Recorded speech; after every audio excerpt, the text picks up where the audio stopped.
Iraq flashback. A crumbling nation looks to the U.S. for help. Political earthquake. How Eric Cantor's defeat is rattling the GOP.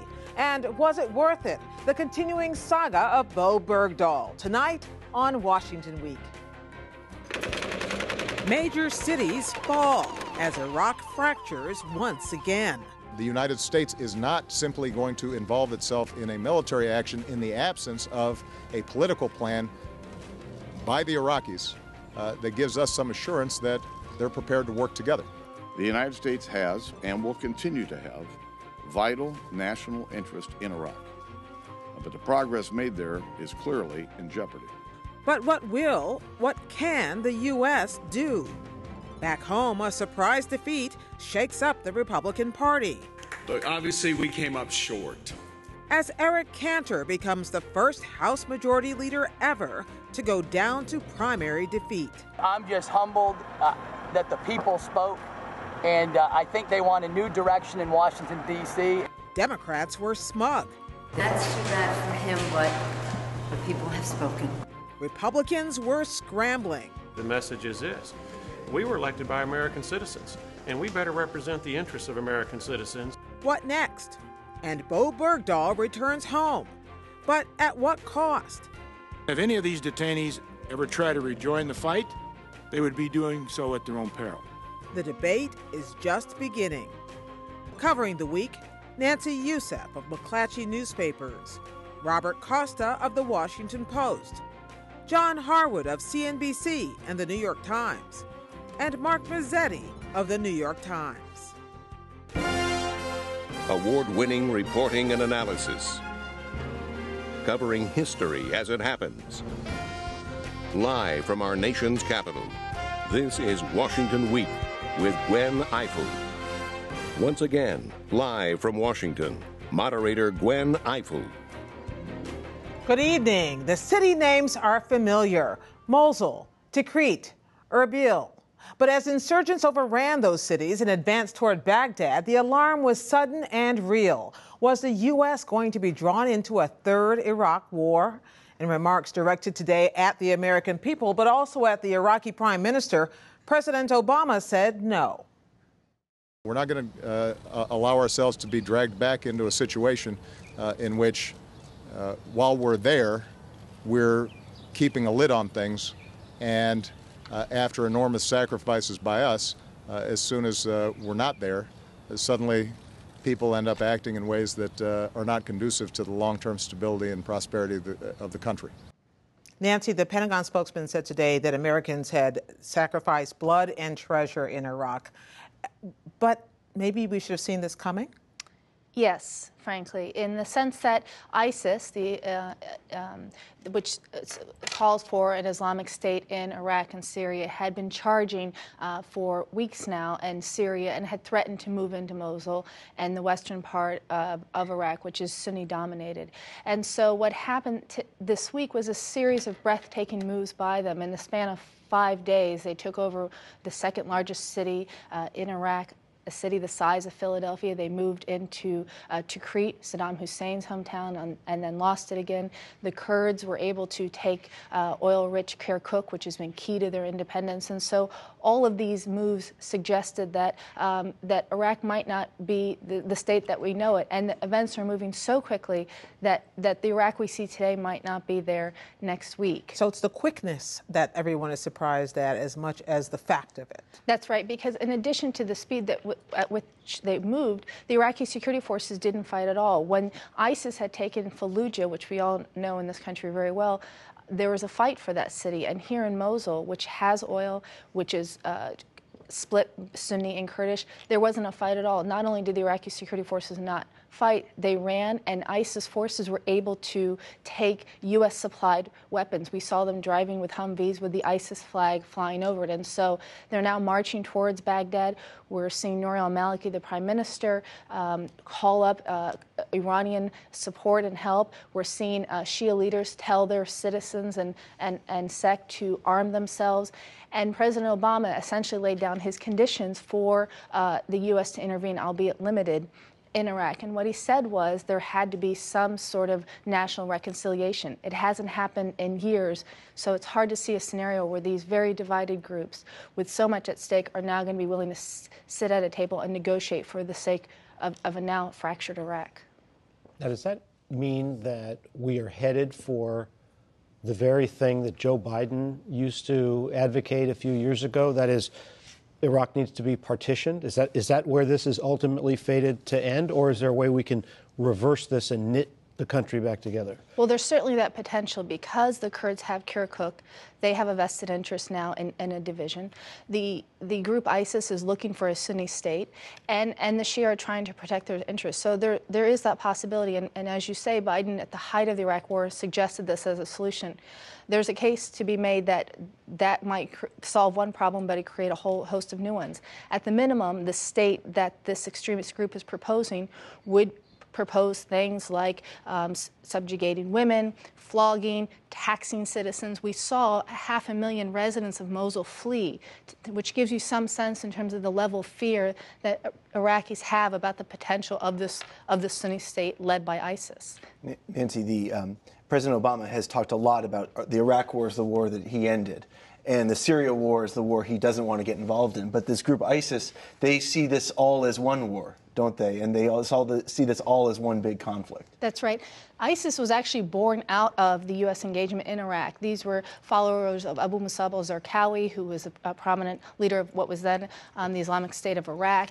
And he and his followers call for an Islamic caliphate that would have several capitals in them, which is why they're going for all these cities. They are trying to recreate the caliphate. And in a way, it's much more dangerous than what we were talking about in Iraq, because those were terror operations. But ISIS is fighting in a more conventional military way. They're not just using terror attacks, but actually fighting as a military. They have a flag. They have now U.S. equipment. They have a military. They have Sharia law that governs them. And so, however you want to define it, it's potentially a state, maybe not in the conventional sense, but they have the resources to really take over a huge swath of the Middle East. It's really interesting to see the congressional response. And I'm curious about how the administration, with knowing that Democrats control the Senate, are dealing with House Republicans who seemed almost like Republicans back in 2007 during the Iraq surge, committed to the region, committed to being in Iraq. How do you see this from a political perspective proceeding in Congress, but also ahead of the midterms? Well, it's interesting because a lot of the Republicans who have called for intervention haven't been able to specify what that intervention would look like and what goals it would achieve. And the other interesting thing is a lot of them voiced their displeasure with Noor al-Maliki, the prime minister, whose sectarian form of governance has really contributed to the rise of these Sunni extremist groups in Iraq. And so it's interesting to see whether it will be a factor. It seems to me that the thing that will decide it is whether the president decides to intervene in Iraq, in what form, and whether he continues to support Noor al-Maliki, who, for both parties, has been an ineffectual leader. Politics, diplomacy, you name it. It's all part of the same story. Well, let's talk about this week's political earthquake here in Washington, in which the House Majority Leader was pasted by a little-known Tea Party candidate in Virginia, and it's already given way to other dramas. Who will succeed Eric Cantor as Majority Leader? And if the leading candidate wins, who will succeed him? But the root of the thing is, how did Cantor lose so badly, and is it a sign of things to come? House Speaker John Boehner says no, it's really all the president's fault. I went through a primary process myself. And you have to understand, the American people are being squeezed by Obama's policies. There's a lot of frustration that's out there, and they look to Washington and wonder why we can't resolve these issues. They're hard to resolve when you got a president who won't engage. But Tea Partier and Texas Senator Ted Cruz sees more to it. The voters of Virginia have spoken loudly, and I think they have expressed a sentiment that is present across the country, which is that people are frustrated.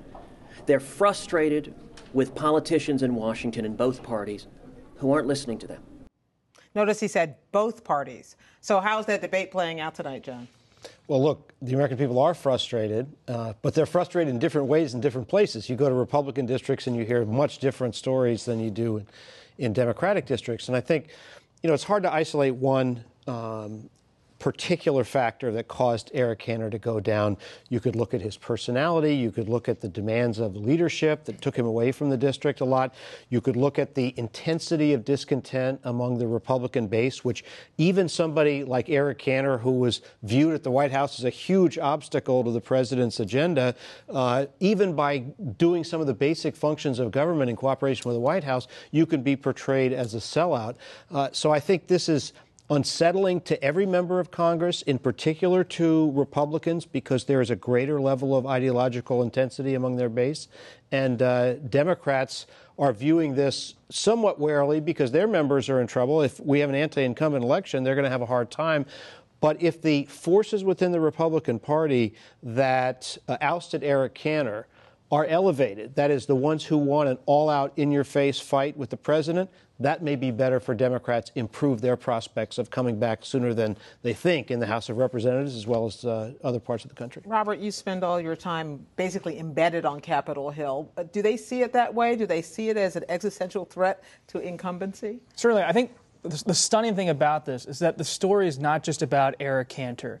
It's about a shockwave that went through the entire institutional Republican Party. Because Cantor was not just the majority leader who managed the floor. This was someone who, from a policy perspective, was leading the Republican message ahead of the 2014 midterms. And for him to be taken out in such a fashion, I think the Republican officials across the board, Chairman Reince Priebus of the RNC, Speaker Boehner, Leader McConnell, they're unsure now of how to proceed. They thought the Senate majority was perhaps within reach. They thought they had a good message on Obamacare, opposing it, on jobs in the economy.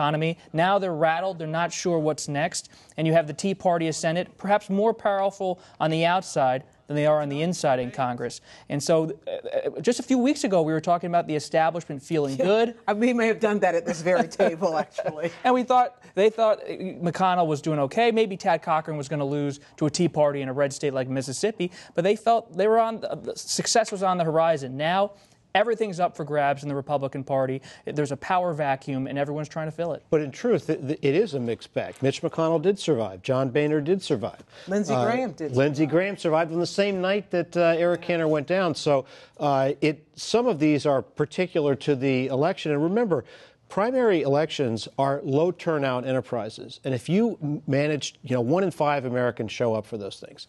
If you can mobilize a cadre of people, you can make a big difference in particular places. Does that mean then it's possible to read too much into this for the Tea Party, that this may not herald a wave of victories for the Tea Party in the fall? It may be more Eric Cantor than a signal about the demise of traditional Republicans? Well, I think there is a significant Eric Cantor specific component to this.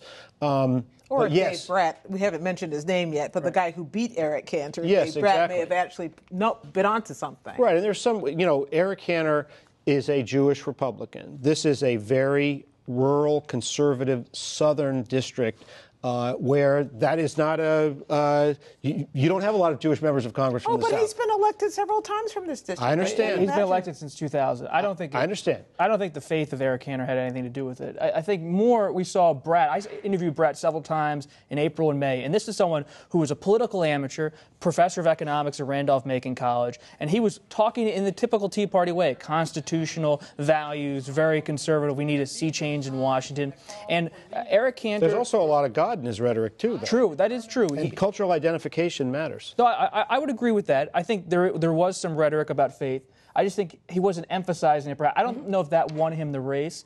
But I think Brat comes to Washington and he meets Republicans in the House now, conservatives, who I think you're right. Maybe there's not going to be a lot of Tea Party people taking over because we see Kevin McCarthy, the current whip, looking to easily ascend now to be Cantor's replacement as majority leader. And that's a story that inside the House, the Tea Party is so influential, it's so large, yet when it comes to making an actual race for the leadership during this time of tumult and crisis, they're not organized and they don't have a clear message. So what is the takeaway then for the general election in light of all those competing and seemingly contradicting factors? Well, a couple of things. Robert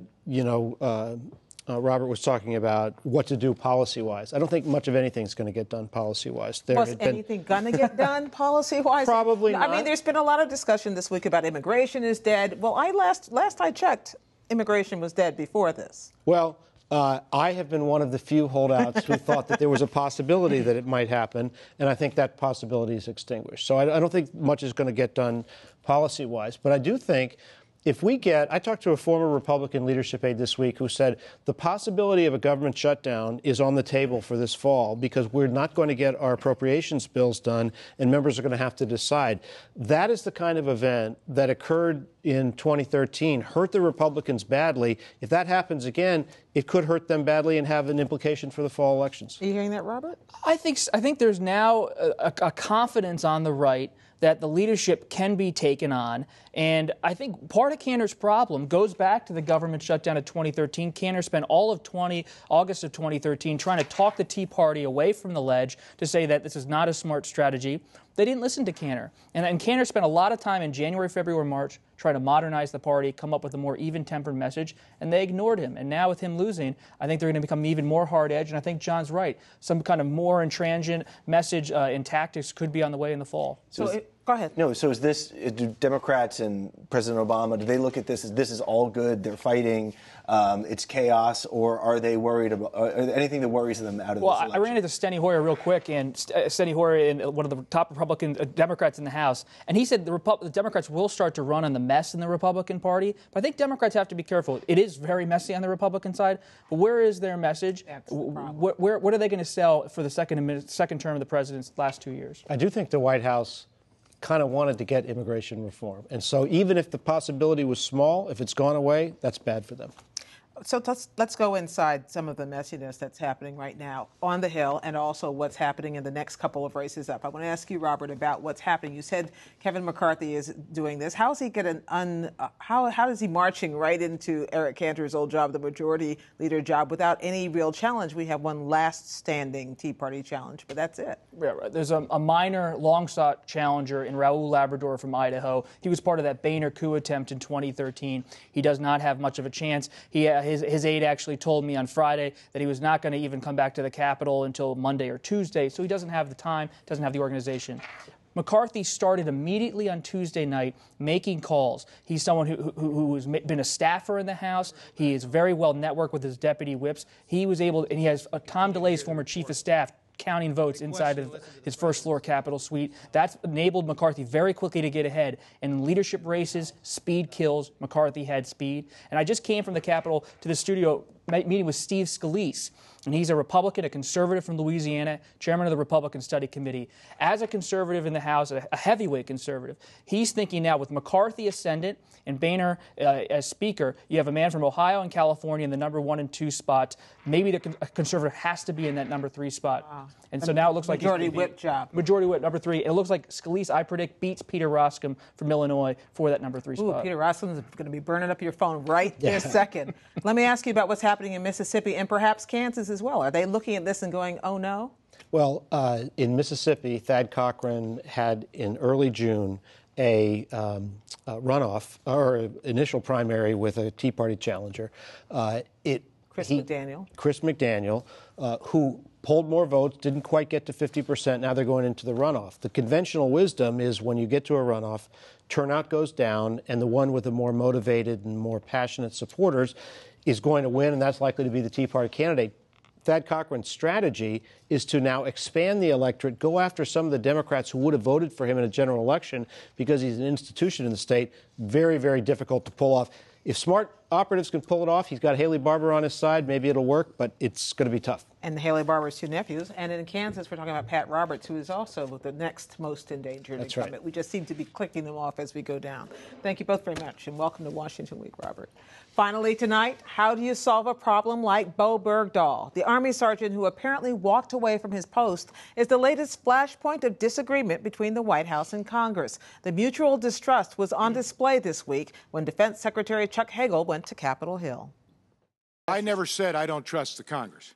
Those are your words. No. Your actions say. No, I didn't say it. You said I said it. Your actions demonstrate, Mr. Secretary, that you do not trust Congress because you wouldn't tell the chairman and the ranking member something like this. Your actions say you don't trust Congress. I get it. Everybody had their Wheaties that day, Mark. Where do things stand tonight? Well, as we all just saw, things got very heated this week when Secretary Hagel went up there.